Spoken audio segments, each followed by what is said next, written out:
Oh, who better? 23-year-old Luka or 23-year-old LeBron? Chill. Who's better? 23-year-old Luka and 23-year-old. So 23-year-old LeBron. That would be. That would be 08. Come on, Law. I think before the defense really start kicking in. Who's better? James. I think so. Boy. Luka doesn't defend. Luka wants to get back to the basketball. Luka plays with the basketball. He doesn't know how to play without the basketball. His entire game is predicated on him being the primary ball handler. You just mentioned it's LeBron. That's LeBron. You just described LeBron. That's LeBron. That's LeBron at 23. You just said this. I think LeBron was better off the ball, though. At 23, LeBron was better. No, listen to what I'm saying. How would you ever know that? How would you ever know that? Well, Lo, Ron might not have ever known the answer to that question truthfully, but I possibly have the answer for you. Honestly, I probably have the overarching answer that everybody wants to know. If you guys are familiar with the player choice panel, you will know that this topic has been really the buzz around YouTube and TikTok pages that has many people talking and really questioning. Is 23-year-old Luka Doncic better than 23-year-old LeBron James? And from the recent episode of the panel, Lo has been the main advocate for Luka Doncic being better than LeBron James that year. And Bob, Chilltown, and LeBron just couldn't fathom the thought of Luka being better than that version of LeBron. But is it really that crazy of a statement? Well, before I go more in depth, I would love it if you guys take a quick second to hit that like button, hit the subscribe button, and notification bell to keep you guys posted. And now let's get right into it. Firstly, I wanted to bring up both of their prior years and then see what happened in the next year before I start the verses between them. LeBron James in the 06-07 season led a pretty much lackluster supporting cast to the NBA Finals on his back and unfortunately got swept by the San Antonio Spurs.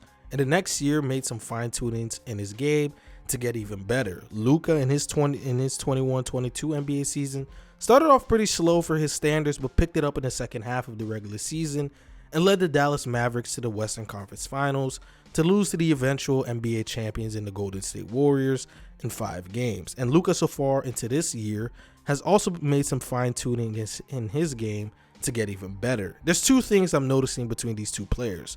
First, I would say they both led pretty much lackluster supporting cast to deep postseason runs when the expectations for both of them weren't expected to do so. Second, they both got better going into their next seasons. Now, this still isn't answering the main question, but I will get into that soon. Firstly, let's cross compare their stats just to see what we're working with. First, I made both the points, rebounds, and assists per 75 possessions just to see how they would look, since this is comparing 2 players who played in essentially 2 different eras of basketball. LeBron James in the 2008 season averaged 29.7 points, 7.8 rebounds, 7.1 assists with a 56.8 true shooting and a plus 2.8 relative true shooting. Luka so far this year is averaging 33.7 points, 8.6 rebounds, 9.0 assists with a 60.7 true shooting and has a 2.6 relative true shooting. Now, judging off these numbers, they look very identical, but Luka takes the edge, and if you base it off just these stats alone, you would come to the conclusion that Luka is better than LeBron James when he was 23 years old.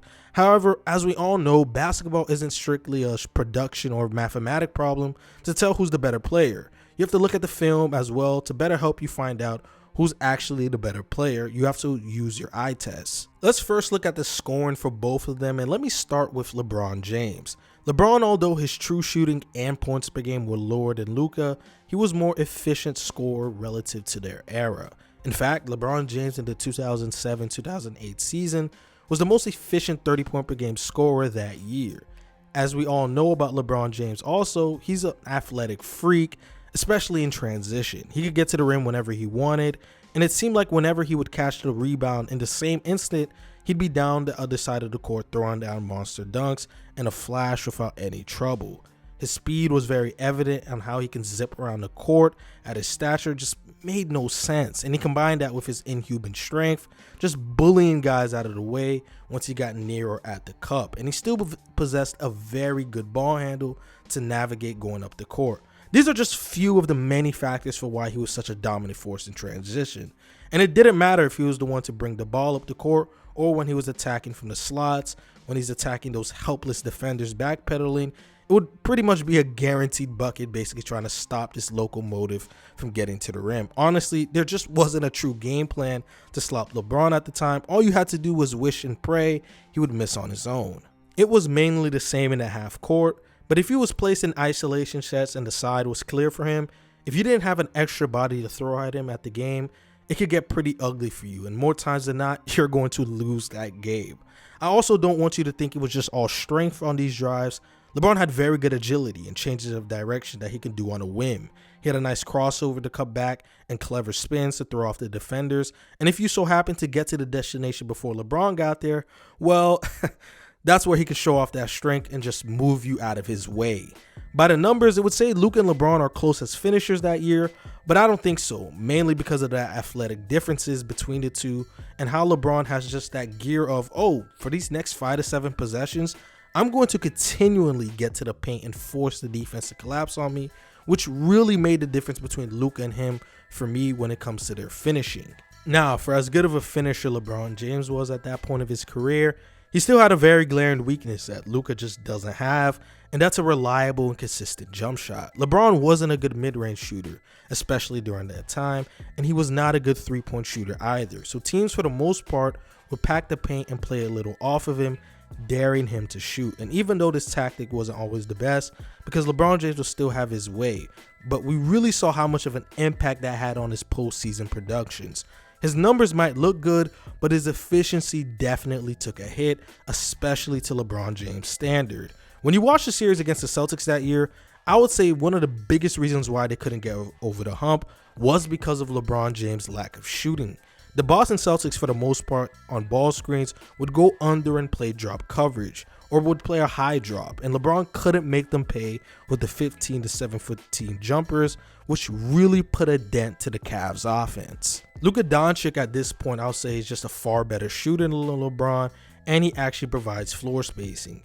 Going under the screen and playing drop against LUKA, I would say isn't the best coverage you could play. Him being a very good pull-up shooter is going to force the man defender to play over the screen or force the second pick and roll defender to play higher on the ball screens, while also being a far superior post-up scorer in comparison to LeBron that year. So even if Luka's having a bad shooting game, he can go to the post and score that way. And as I stated earlier, Luka isn't as good of a finisher as LeBron to me, but that's still value he also brings there because he's still really good at that too. Both of them at 23 years old, I would say LUKA Doncic is just a better scorer, just because of the versatility he brings as a shot creator and what he brings at 3 levels in his scoring. As playmakers and passers, they're both so close that I genuinely believe it's a coin flip. So who do you want is between you. And as offensive players, I'd probably take LUKA Doncic, but this is a point of contention that I would like to bring up. Luka's actually a far more ball dominant player than LeBron.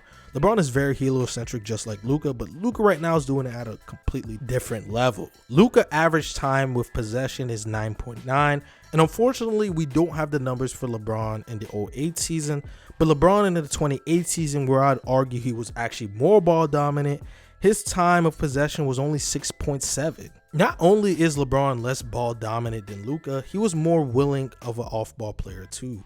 He was a far better cutter, and that adds another dimension to an offense to diversify.